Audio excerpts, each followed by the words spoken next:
बच्चों, आज हम पढ़ेंगे क्रिस्टल जालक या क्रिस्टल लैटिस। इसको हम स्पेस लैटिस भी कहते हैं।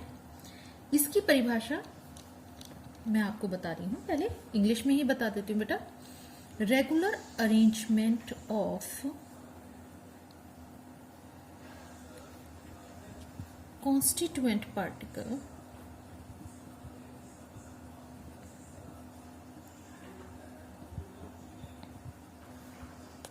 in three-dimensional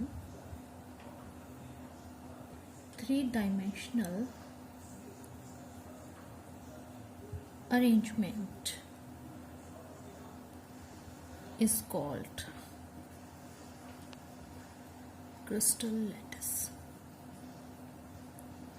कहने का क्या मतलब है? क्रिस्टल जालक या स्पेस लैटिस, एक ही नाम है।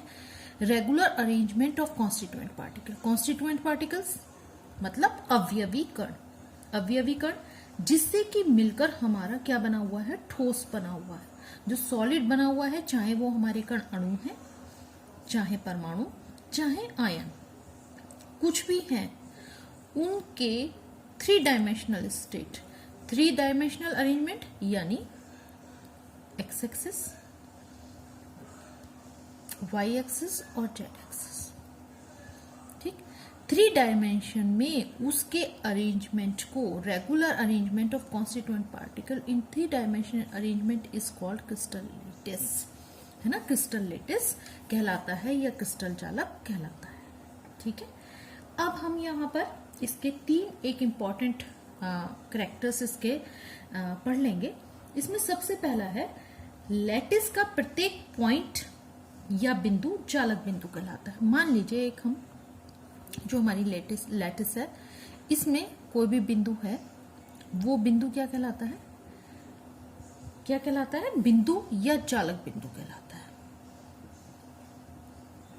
जालक बिंदु कहलाता है या हम उसको लैटिस पॉइंट भी कहते हैं। ये भी आगे बताऊंगी बेटा अच्छे से। लैटिस पॉइंट भी कहते हैं। दूसरा क्रिस्टल, ये तो पहला हो गया है ना, लैटिस पॉइंट वाला पॉइंट हमारा कि लैटिस पॉइंट कहलाता है। दूसरा हमारा हो गया बेटा कि अवयवी कणों से मिलकर बने होते हैं। दूसरा ये क्रिस्टल जालक का प्रत्येक बिंदु, जो ये बिंदु है वो क्या है? हमारा चाहे अणु है, चाहे परमाणु है या आयन है, जिससे भी हमारा ठोस मिलकर बना है, ये बिंदु वही है। ठीक, इस बिंदु को हम क्या कहते हैं? लैटिस पॉइंट कहते हैं या जालक बिंदु कहते हैं।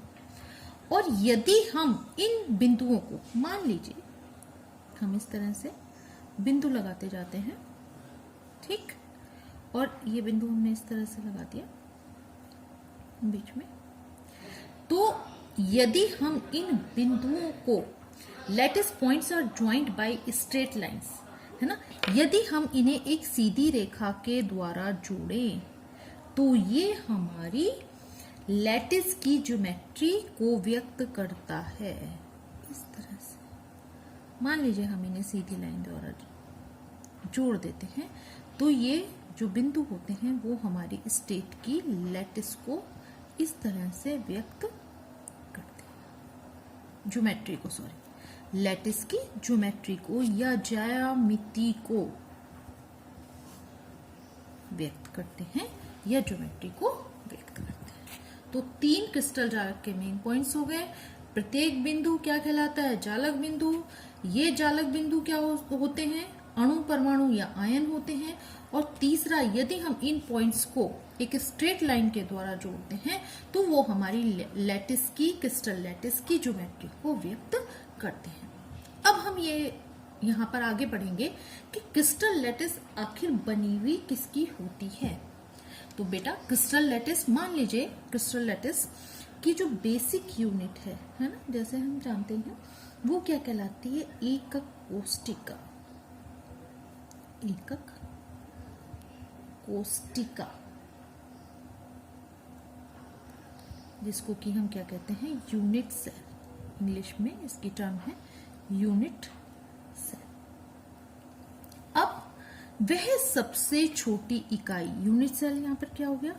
वह सबसे छोटी इकाई जिसके रिपीट होने से, जिसके दोहराने से क्रिस्टल यूनिट बनती है। जैसे मान लीजिए एक ईंट है, ठीक, इस ईंट को हम इस तरह से रखते चले जाते हैं, ठीक है, तो पूरी की पूरी जैसे दीवार फॉर्म हो जाती है बेटे, तो ये वाली यूनिट हमारी क्या कहलाती है, यूनिट सेल कहलाती है, जो हमारी क्या बनाती है, पूरी की पूरी क्रिस्टल लैटिस को बनाती है। तो जिस तरह से एक ईंट एक दीवार के बनाने में फंक्शन बेस है, उसी तरह से क्रिस्टल जो जालक है या क्रिस्टल लैटिस है, वो जिस छोटी से छोटी यूनिट का बना हुआ होता है उसको हम यूनिट सेल कहते हैं।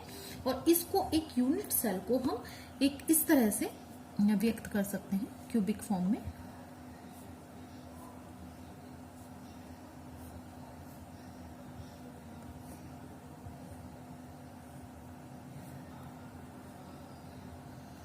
ठीक है, इसमें जैसे ये हमारा 3 डायमेंशनल हो गया, तो इसमें 3 एक्सेस हो गए। अगर हम, सबसे पहला पॉइंट ये है कि इस यूनिट सेल, ये जो हमने यूनिट सेल शो करी, इसकी अगर हम ये वाली डायमेंशन देखें, इसको हम शो करते हैं बी से, ये डायमेंशन ए, बी और ये वाली डायमेंशन सी। तो यूनिट सेल की तीनों किनारे की डायमेंशन ए, बी, सी होती है, ठीक। तो पहला पॉइंट हो गया यूनिट सेल में हमारा कि इसकी तीनों डायमेंशन की जो डायमेंशन होती हैं वो ए, बी और सी होती है। अब इसके बीच में बना हुआ कोण, किसके बीच में, बी और सी के बीच में बना हुआ कोण, ये बी ले लिए, बी और सी के बीच में बना हुआ कोण क्या कहलाता है, अल्फा, ठीक। सी और ए के बीच में बना हुआ कोण क्या कहलाता है, बीटा कोण। और ए और बी के बीच में बना हुआ कोण कहलाता है, ठीक है। तो आज मैं, अब ये जो हमारी यूनिट सेल है, उसी तरह से हमारी पूरी की पूरी क्रिस्टल लैटिस बन जाती है। यहाँ पर यूनिट सेल के फिर 2 प्रकार के यूनिट सेल होते हैं। तो यूनिट सेल को हम 2 तरह से बांट सकते हैं बेटा। पहली सेल है, पहली यूनिट है, पहली यूनिट सेल है हमारी primitive unit cell, primitive unit cell. इसके बारे में मैं आपको नेक्स्ट वीडियो में बताऊंगी। और दूसरी है हमारी सेंटर्ड यूनिट सेल। इन दोनों का एक्सप्लेनेशन मैं कल करूंगी। और इसके बाद अब हम क्वेश्चन आंसर्स लेंगे।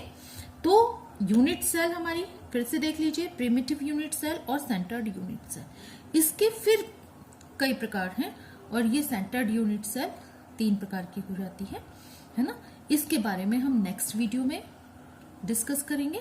फिलहाल आप इसको पढ़िए और समझने की कोशिश कीजिए। और जो पहले टॉपिक्स हम ले चुके हैं, डिस्कस कर चुके हैं, उसमें से बच्चों को कुछ क्वेश्चन आंसर्स में प्रॉब्लम आ रही है। अब मैं अपने नेक्स्ट वीडियो में या आपको जो क्वेश्चन आंसर्स में प्रॉब्लम आ रही है उसके आंसर लिखकर फोटो उनके सेंड कर दूंगी।